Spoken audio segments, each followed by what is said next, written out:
मैं इस वक्त मौजूद हूँ इस खैमा बस्ती में जो उन लोगों के लिए कायम किया गया है जो कि अरनाई में गरीबाबाद के इलाके में ज़िलज़िले से मुतासर हुए थे। इन लोगों का कहना है कि उन्हें खैमे तो फराहम किए गए हैं, लेकिन अब चूँकि सर्दियों का मौसम शुरू हो गया है और रात को ठंड पड़ती है, जिसकी वजह से उनके लिए इन खैमों में गुजारा करना बिल्कुल मुश्किल है।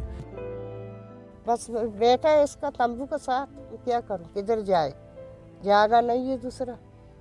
ठंडी आ गया है, हमारे बच्चे 4 बच्चे, मेरे पोता पोती है ना, ये तंबू से गुजारा नहीं होते तो आ जाओ, कंबल हमको दियो, दूसरा सौदा सामान ये पैसे हमको दियो, अपना घर में बनाता है।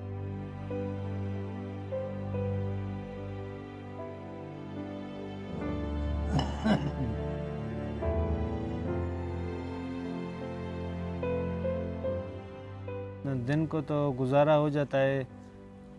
2 टेंट हुकूमत ने हमें दिए। ज़लज़ले के झटके अभी भी आ रहे हैं और बड़ी मुश्किल से हम लोग गुजारा कर रहे हैं। हुकूमत ने ना हमें कुछ टैंकी दी हुई पानी के लिए। बहुत सर्दी है यहाँ पे और बारिश का कोई पता नहीं चल रहा हमें।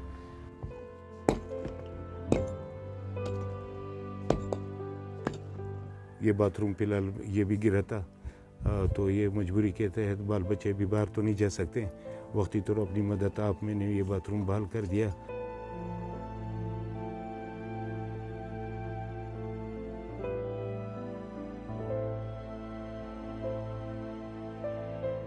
एक महीना हुआ। बड़ा अफसोस की बात है कि वहाँ पे भी बहुत जगहों पे टेंट भी नहीं पहुँचे।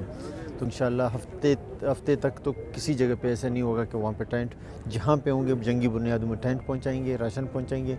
अगर किसी का कच्चा घर है उसको भी पक्का बना के दें, जिसका पक्का घर गिरा है उसको भी हम उतना ही पैसे दे रहे हैं। कोई मेरे ख्याल शौक़ से कच्चा घर में नहीं रहता है, उनके ऊपर ये सख्त दिन आया है।